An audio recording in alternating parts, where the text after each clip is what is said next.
Hey guys, how's it going? Believe it or not, this is the second attempt at Facebook Live. We're having a little bit of audio difficulty tonight, so I'm hoping I can get this to work.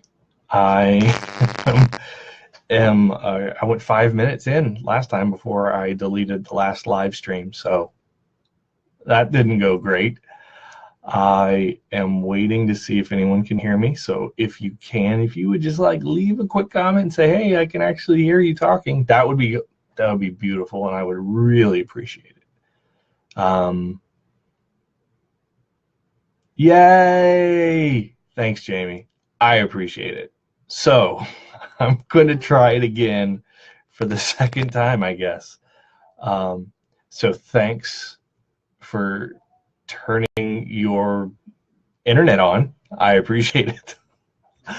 We are this is week two of a kind of an online discussion on science and spirituality.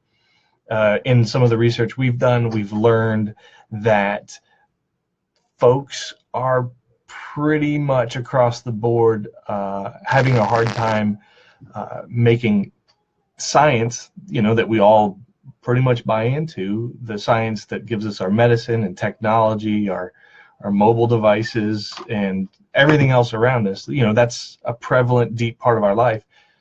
They have a disconnect when they walk, or they feel like if they were to walk into a church building and hear someone try to teach them about something that's very anti-science, something that doesn't feel like it fits into the discoveries that we found as human beings. And I'm there too. I am a I am a I am a I am a big fan of science.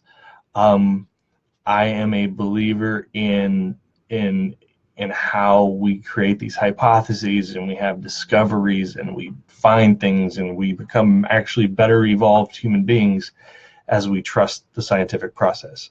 But I also am I guess what I consider a spiritual person. I don't know if I'm deeply spiritual. I try to be. Um, but some people see that and there's a real dissonance there. There's a real disconnect in understanding how that can be. So we thought it would be cool to kind of kick off some of our digital content, some of the very early editions of what we're trying to do with this project, and talk about what we think is a huge issue that we aren't really talking about. So we thought we would talk about it. And last week we talked about the origins of the universe. We talked a little bit about the Christian creation story, and we talked about the science of evolution. We talked about when the Christian account of creation took place versus what we understand science and archaeology tells us about humanity. So you can look that up. It's on the feed in this community group, and I'd love to still get your comments from it. Get your thoughts on what I shared tonight. We went from real big, and we're going to go a little bit smaller, but I think this one is interesting because it challenges those of us who do orient ourselves spiritually to say, what is the purpose of the things that we find to be sacred or valuable or important. So we're going to talk about the flood stories. Now, as you're going to see in a minute, there are actually a lot of flood stories, but the one that you're probably most familiar with is the one in the Christian Bible that is Noah's Ark. Noah, animals 2x2, big wooden boat, Evan Almighty, so the Steve Carell movie. Gosh, Steve Carell, who's that? I don't know. Anyways, first question that I just want to throw out is this: like, is there a TV show, or even, let's go this far, I didn't even do this on the first take, a movie that when it's on TV or in your stream, Hulu, Netflix, whatever, when you see it, you're just like, you know what, I'm just going to rewatch this, and you've already seen it. Like, you may have seen it 3 or 4 or 5 or 6, 12 times, But is there a TV show like that for you where if you come across it, the remote control goes down, you kind of hit a relaxed position, and you just rewatch it? I mean, for me, there are a couple shows like that. I'm a big fan of a British car television show called Top Gear, and even though I've seen all of the episodes multiple times, I would still go back and watch them again, even to the point where I've memorized scenes, but I just enjoy it. I don't know if you have a show like that. If you do, you can throw it in the comments if you can hear me. This is kind of a weird connection to the Noah thing, but I'll get there. I don't judge at all, and I think that's a great selection. By the way, I'm just being positive because I've never watched an episode. Anyways, I think we have those stories, and so my question on top of that question is why? Like, what's the connection point? Why do we have these stories that are connected to us in a way where if we encounter them in the wild, or we find someone else who knows those scenes as well as we do, that there's a special connection? Like, why do these stories resonate with us, mean so much to us that we will go back and watch it again even though we already know what's going to happen? I think there's a connection there, and I'm going to try to tie it back at the end, if you'll let me, with this flood story. So we've got this story in again the Christian Bible, first book, the Old Testament. That might not mean anything to you, I don't know, but it's in Genesis, and it's the story of this guy named Noah. And as the story goes, he was a very good man, a very good person, and the world around him was, according to this story, was just a mess, wicked, terrible, bad, evil, destructive. And so God comes down to Noah and says, you know what? I'm going to get rid of everything. I regret that I made a terrible decision. This was a bad choice. People, earth, the whole thing. So I'm going to destroy all of humankind and all the plants and animals that go with it, okay? Except for you. And I got something I want you to do. I want you to build a boat. And I want you to fill that boat with 2 of every living creature on earth. And you take you and your family, and if your sons are married, they can take wives too. You guys get in the boat. I'm going to destroy the earth. You guys sit in the boat, and then we'll start over. And so we've got this story in the book of Genesis that after the creation story, and after a few other anecdotal stories, you've got this story where God's like, okay, I'm going to blow it up. I'm just over this already. I made a terrible, terrible strategic move. So the story goes on that Noah builds this boat and gets all the animals on it, and then his family and people are mocking him and all this and that. And maybe you saw the movie in 2014. It wasn't really like that, but maybe it was a little bit like that, the Darren Aronofsky Noah movie. Anyways, gets on the boat, earth floods, earth stops flooding, water goes down, life starts again. Okay, that's a really bad synopsis. I just saying that story, representing that story in a book that I have some kind of relationship or claim to, is super awkward. The science aspects of that story are just a mess. The idea that somebody who was probably a farmer had the technical engineering skills to build a boat because God gave him some divine dimensions. The fact that he was also a expert botanist and could bring plants on board, that he knew every type of zoological life, knew how to sex every type of animal, knew that some animals didn't get along and were very picky about their mates, but got the right mates on the right boat, got them all on the boat, which is over 2 million species that we know of right now, but probably there are more. You don't count the fish, because the fish in the flood had it easy. There's a Ricky Gervais bit. You'd really like it. Look it up on YouTube sometime. It's dirty, but it's funny. Anyways, the science of the whole thing, that he could do it, that they had the prowess to do it, that the wood that God told him to use, it wasn't even good wood that would hold together. The Iron Age wasn't for another 600 years, so some of the things they needed to put things like there's just, I don't want to bash it scientifically, but to say that there are some plot holes is to be incredibly kind to the writer of the story. So, what do we do with it? Well, the first thing to consider is, why was it written? And I think that's really going to end up being the main purpose of kind of this time tonight, is why. But to understand why, you have to understand that, again, the people who ended up writing this story down probably wrote it after they were slaves, after they had been displaced, after they were refugees, and they went back to their homes. They went back to the land that was supposed to be their nation, and they needed to rebuild their culture. But in between the time where they lived there and the time that they returned, they were a part of someone else's culture. They were a part of someone else's stories, someone else's mythologies, somebody else's religions. And as it turns out, the time period that this Noah's Ark in the book of Genesis was written was a later version of a few other flood stories that had already been told and written. There's an older piece of writing called the Epic of Gilgamesh, and there is a global flood story in that. And then there's another flood story, that comes like a few hundred years after that. And there's a video I will put in the links tonight, and that gives a great rundown of it. But we have the records, we have the dating of these pieces of literature that are older than Noah's Ark. Anyways, okay.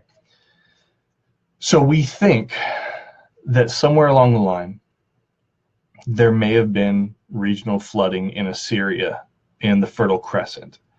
We knew there was flooding around the Nile. That was a part of the Nile River and its cycle of feeding into the land.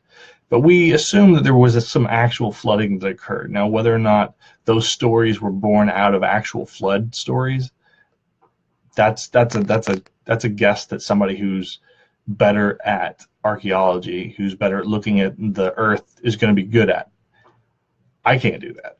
But what I can tell you is we know that Noah's Ark story is a later story, and that the Israelite people who ended up adopting that story as their own probably heard it from captors at one time or another, and it was probably passed down. So if that's what it is, it can't be a scientific recollection of a thing that occurred. And if we look at the story, it doesn't seem to be its purpose. For us to kind of put the weight of science on a story written this long ago in this people group in their context is unfair. And so I think it's unfair of Christianity, of traditional Christianity, that takes this position of this actually happened, that there was literally a global flood that destroyed all human beings and all animals and everything like that. I think that's just, I think it's putting too much pressure on a story that was being told. A story that obviously had value and was passed on and eventually written down.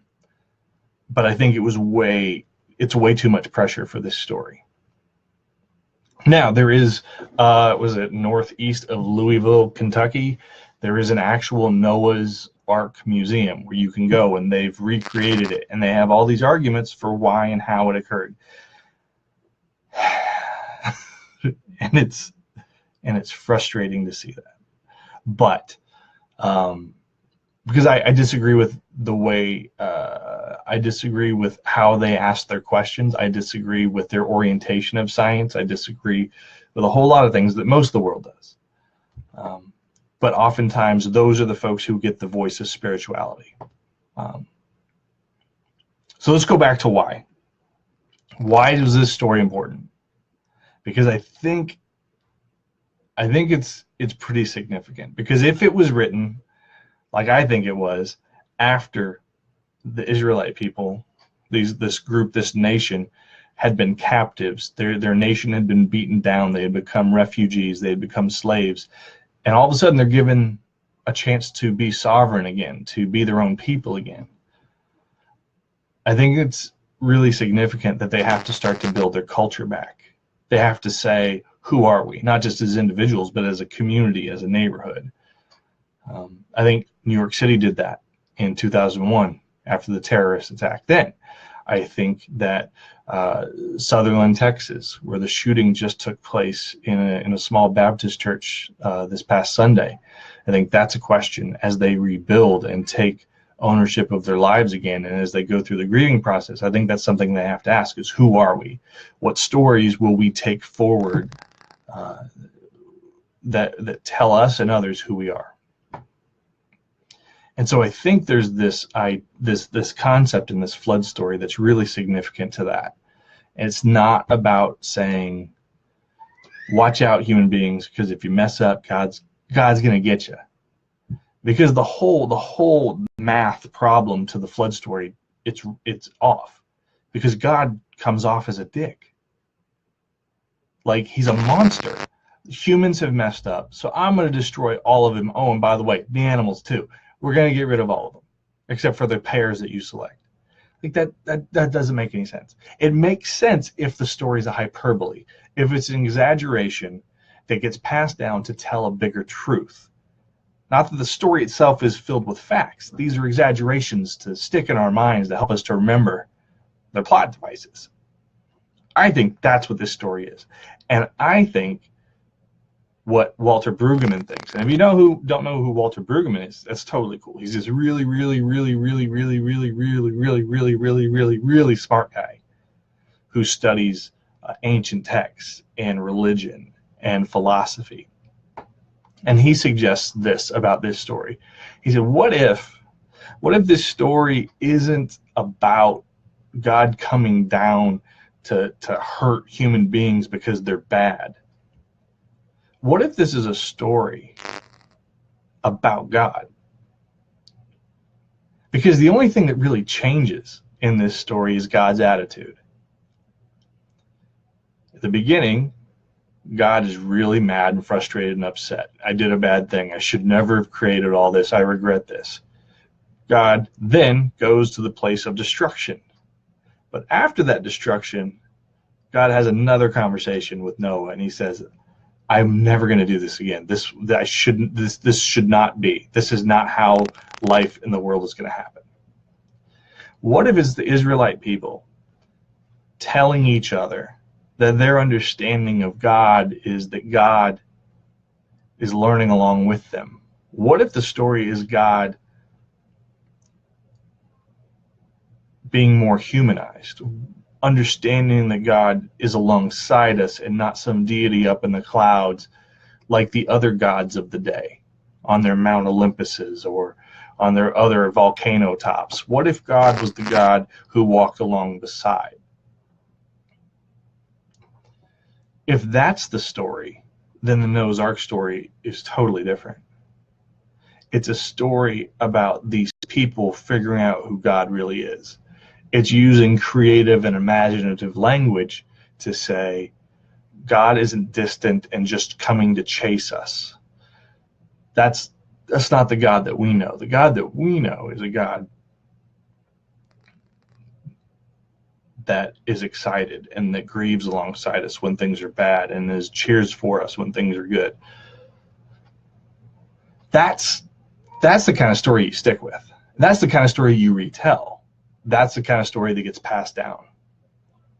And so when I watch Friends, and I see the old Thanksgiving episode where they're playing football together, or the Top Gear where they go to Vietnam, which is my favorite probably hour and a half of television ever. Like, those stories have value and meaning to me because I can relate. I can relate to the feelings and the experiences and the desires. Maybe this Noah's Ark story stuck around because people could relate to it at the time. And maybe we're missing the point now when we try to lay all of our modern baggage onto it and say, you have to bear this load of all of our expectations and all of our scientific findings. You have to be able to carry all of this. The 4,000 years of the future on your shoulders. Maybe that's not fair. Maybe if we simplify it, maybe if we say this isn't about science, this is a story about people discovering their own divine journey. Maybe if we do that, we can appreciate that this isn't some kind of science investigation. It's a personal investigation into what's the most valuable thing to us. So I guess my question tonight is this, is like, how do stories ground you? What stories do you carry with you that are only going to be meaningful to you, that you can't assume that you or your partner or your kids or your neighbors, that it'll weigh as much in their soul as it does for you?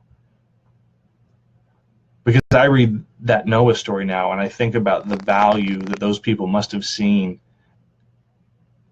in understanding that there was a divine nature that walked alongside them, that wasn't above them, overpowering them, looking to destroy them. So what stories give you meaning? What stories do you create that give other people meaning? Your small acts of kindness and compassion can actually change someone's entire week, and in changing their week, you may change their experience in life. Okay. And I hope the sound recorded on this. Oh my goodness. So anyways, thanks for watching. Would love to see you at any of the live groups that we do. You're always welcome, open invitation, but no expectation. So if you just do this, that's cool. If you just want to hang out online, that's cool. If this was cool and you enjoy it and you want to see more and us learn how to do this better and better and get the sound right on the first recording, this is the website where you can chip in. It's as simple as a $5 gift saying thanks. It helps us continue with research and funding and allows us to do the live events and buy the camera that apparently needs a little help with sound, and I will work on that. Anyways, I really appreciate you guys. I hope you have a great Wednesday evening. Congratulations to friend of the project, Eder.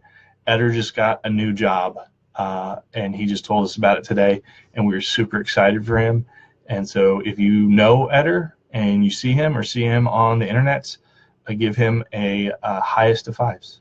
Okay, cool. So I will see you later. Have a good night, guys. Bye.